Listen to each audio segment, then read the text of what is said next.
So the discussion question for Module 7 was about you sharing your views, perspectives, thoughts on using medications to help treat substance use or abuse or alcoholism, things like that.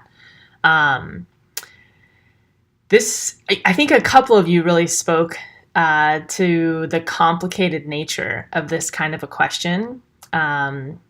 And some of you also, I think, were really transparent even in your own experiences. So to those of you who shared really from that personal place of maybe having walked down some roads that others of us haven't, I just really appreciate your openness and transparency and also the courage to share something like that in a public forum within a class.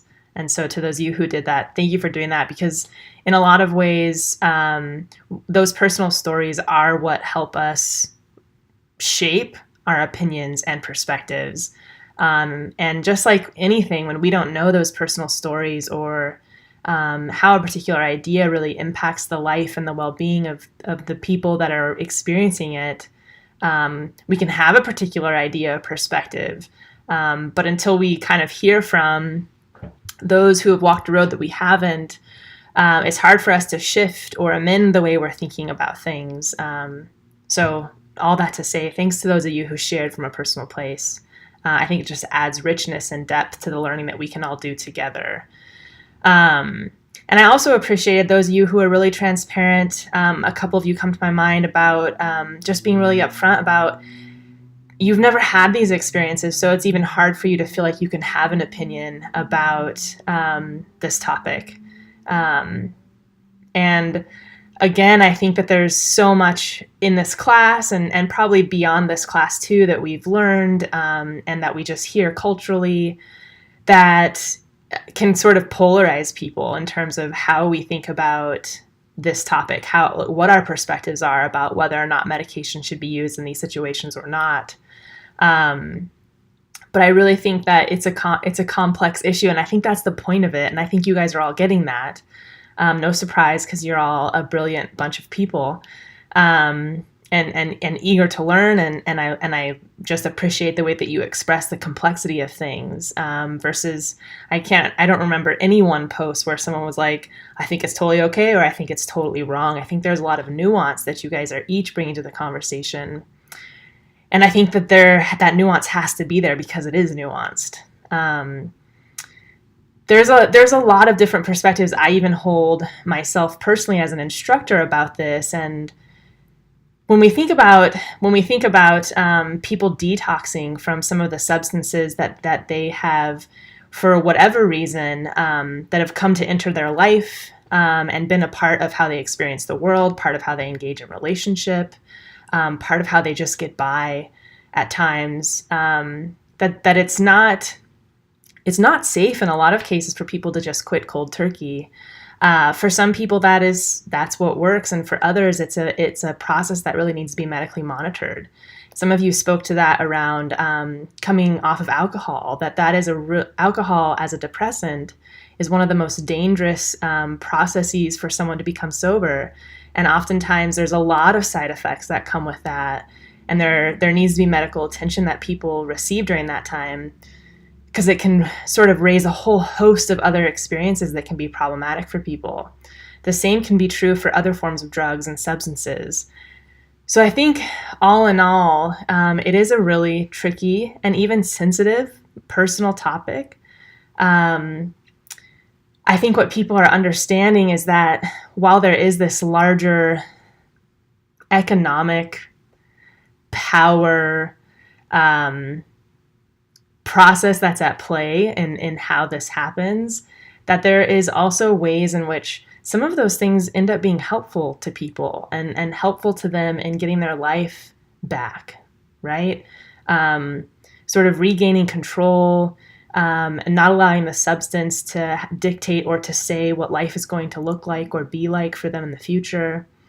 I think also what many of you are speaking to, and which I also think, in addition to seeing this as a complex and nuanced issue rather than a black and white issue, I think another part of the puzzle is to not necessarily to sort of uncover some of the taken for granted ideas we have around how we treat particular experiences, how we treat substance use and abuse, alcoholism, and the like. That we can't swing too far one way or the other, and that it has to really be a negotiation that the client is invited into. Do people know the risks and potential benefits? Are the effects of a particular substance that they're going to take instead to help overcome another particular addiction? Are the effects of that, are the consequences of that on their life worth it? And how do we help people engage in those conversations to determine some of those things for themselves? And I mean, it makes me think also, when we think about there's a really bad opioid addiction in the New England part of our country, and Narcan has become something that local law enforcement and even hospitals and some people can get this over the counter, where it's a nasal spray that reverses the overdose effects of heroin.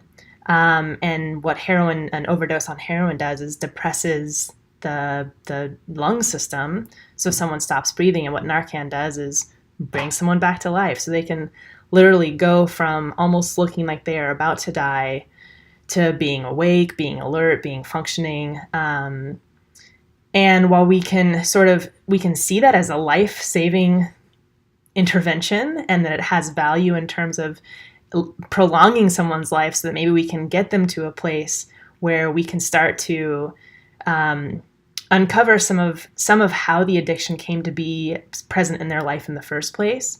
But I think oftentimes what happens with some of these approaches to helping people overcome addictions or substance use is that that's the part we don't get to oftentimes, is the part of really supporting and helping people through discovering maybe what invited addiction into their life in the first place.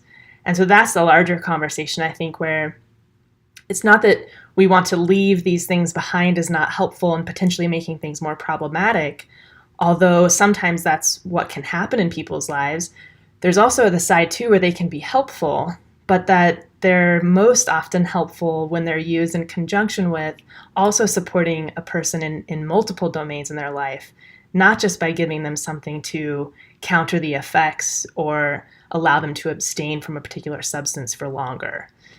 And so I think those are the pieces that in this class we're just sort of trying to get you and all of us to have conversation and thought around. How do we critique or question some of these taken for granted approaches that our culture has now come to embrace, and do more for people? Some of these things are doing more harm. Some of these things are helpful, but how do we sort of engage people in a way that supports their whole living? So I started to get a little rambly at that part. Had to pause myself. But anyways, I think you guys get the point. And I'm super happy and pleased and impressed with how you're all engaging in conversations around some really challenging ideas. If we were to hold forums on these in the communities in which we live, there would probably be a lot of emotionality for people. There would probably be a lot of different various perspectives, sometimes maybe even perspectives that are polarizing. And so I just appreciate how you guys are negotiating that with one another. So just a couple more discussion questions. You have one due tonight. I'll be looking forward to reading that. And then a couple more before we wrap this thing up together. Hope you guys enjoy this beautiful Memorial Day weekend, and hopefully those of you who typically work on Mondays get a chance to have some time for rest and relaxation.